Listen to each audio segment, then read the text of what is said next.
Welcome back to the channel. Well, guess what came in today? Yes, sir. So we're gonna put her in.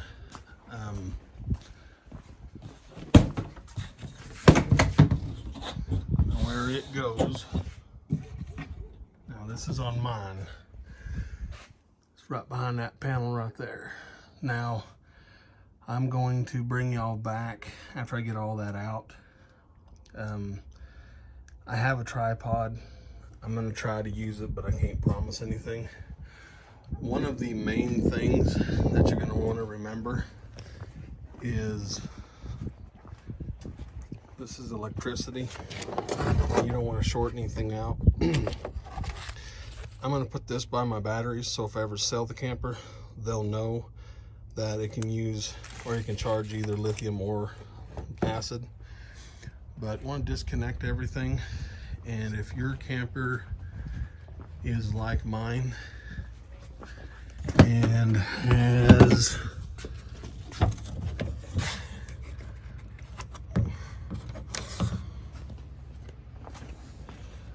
that right there, don't rely on it by itself. Go ahead and disconnect the battery, be on the safe side. Well, I'll turn everything off and get that panel pulled off and come out and see if I can get y'all in there so you can see what I'm doing. All right, so I can pretty much guarantee you guys are not going to be able to be on the tripod to see. Focus. All right. Now what we're looking at is this cord right here, this big black cord is the power. And if you look right up in there, well, oh no, not red. Come on. There we go. See it? That's where it's plugged in at right there. Now, it loops up and then comes down. I think it might be a little bit of a pain. And if it is, I will take and just cut the cord and pull it out. This thing is bad. But my first priority is I'm gonna try to get that out. And once I get that out, then we'll unscrew it and pull it away. Now, while I'm thinking about it, be sure that you checked and that everything's disconnected, power's off, everything, because the last thing you want to do is fry your camper down because you're just in a hurry. So let me get that unplugged, and I'll see if I can't set you guys up where it's out of the way, and we'll come back. All right, so the old one is out. There's your positive and negative. Black is positive, white is negative. Those were super tight, super tight. Now, I don't know if you guys can see this or not, but there's like a roll right there. Well, the original power cord that went up here was in something similar to that, so I ended up just cutting the end off of it and pulling it through, but it was easy enough to get out. And that one's bad anyways. So 2 screws, it comes right out. Those, and obviously, you want to have them tight. You don't want it all messed up. Gonna go ahead and put the new one in.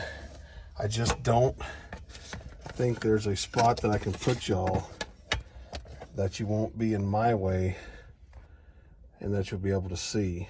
You can see right there, you got the pipe in your way, and I don't think there's a good spot. Maybe right there, but even then, all this is in your way, so we'll probably just cut it out and bring you back. I'll show what I can at least. Got the negative in there, and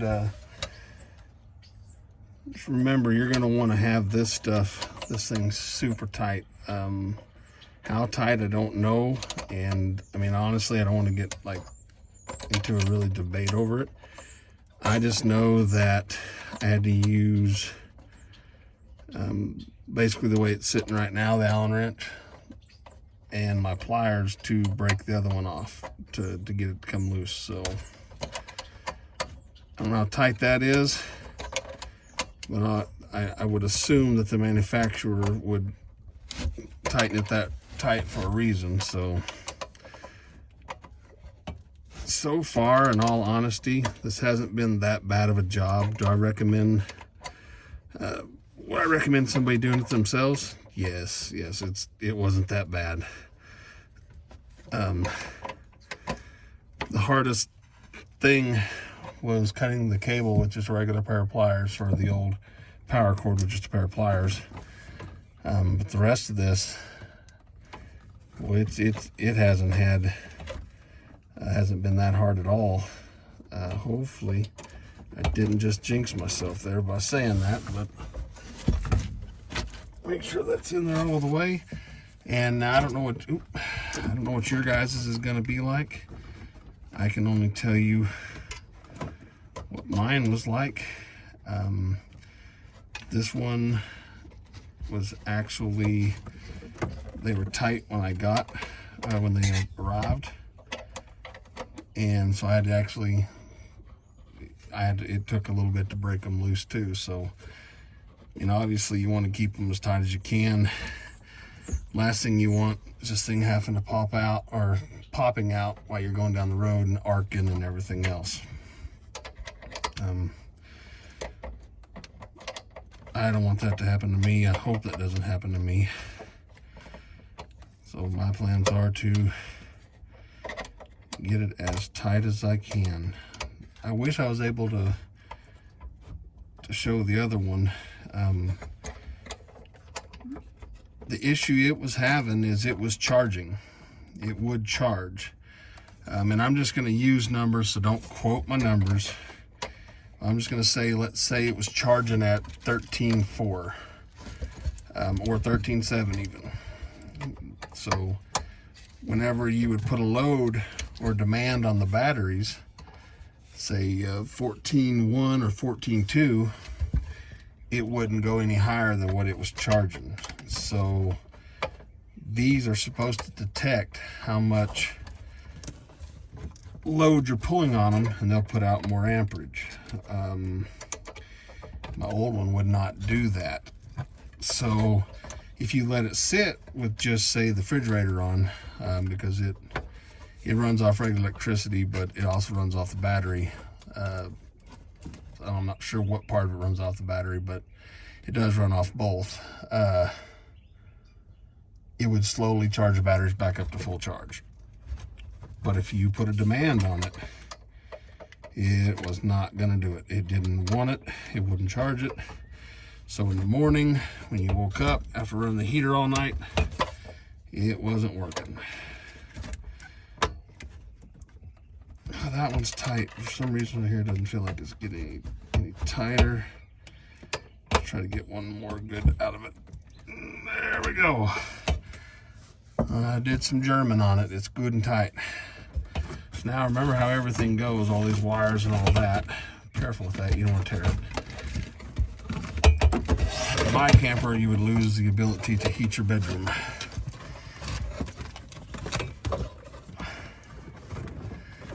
But you wouldn't have to worry about your belly line freezing ever, or belly freezing in your water. There we go. Let's see if I can turn it back here so you guys can kind of see it a little bit. There it is in its spot. I'm making sure there's no wires underneath it. Yep, there's some wires underneath it. The last thing I want to do is have any kind of wires underneath that thing. The old one is about right there. Actually, no, I'm wrong. The old one was back in there further. Actually, oops, one wire here is going to cause me grief. There we go. Stand there. The old one actually went back like that, and you can see right there. I don't think you can see. Oh, he's probably been out of focus the whole time because these stupid wires here. There it is, right there at the old screw hole, original screw hole. I'm going to take this, see?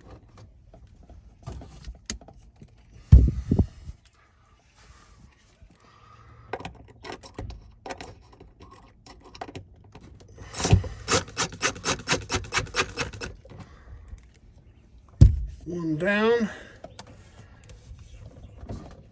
Now you guys are in my way. No offense.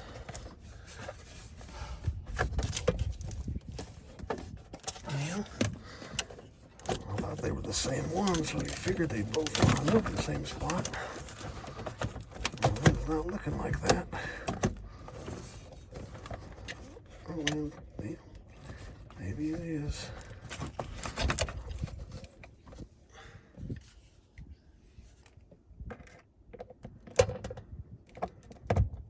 Oh man, I'm gonna stab my finger, I can already tell.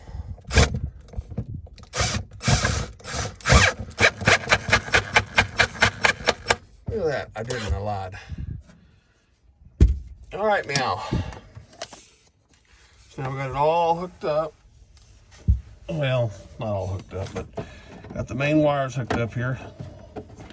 All right, they're in their spot. They're doing what they're supposed to be doing.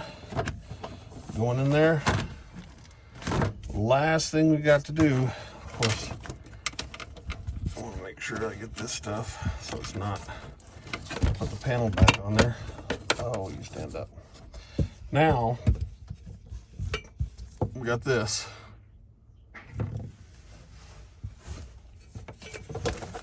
I'm going to run it underneath these, pull it back this way. That way it's not fighting any of those or messing with any of those. And what I'm going to do, run it this direction and go right back. And I can't see anything. I'd buy a better camera, but to be honest with y'all,